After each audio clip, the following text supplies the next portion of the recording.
How's it going, everybody? My name's Brandon Gaming. Welcome to a prank video. Today I'm gonna prank my brother.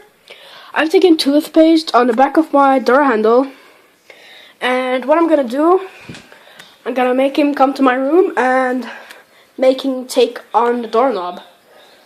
So what I'll do, I'm gonna set up the cam right here on my phone. If it stands, I don't want it to fall. Okay, it stands right there. Tell us to this. Kan du komme hit? Jeg skal vise deg noe. Hva er det? Bare kom, jeg skal vise deg noe.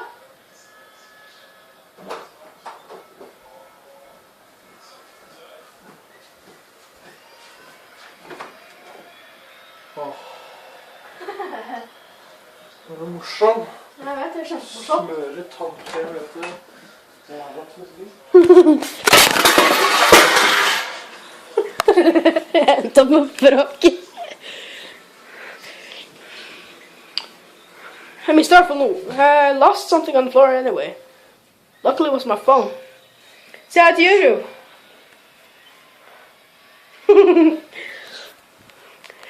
This is going on YouTube. Tell us to this. Kan du komme hit? Jeg skal Hva er vise det? deg noe. Hva er det? Bare kom, jeg skal vise deg noe.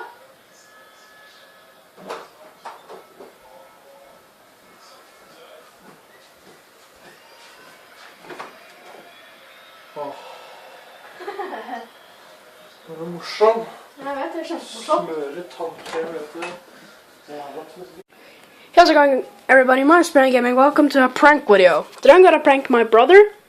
I've taken toothpaste on the back of my door handle, and what I'm gonna do, I'm gonna make him come to my room and make him take on the doorknob. So what I'll do, I'm gonna set up the cam right here on my phone.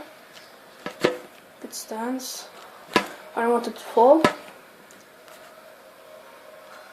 Okay, it stands right there. Jeg endte opp med å bråke. I mean, start from I lost something on the floor anyway. Luckily it was my phone.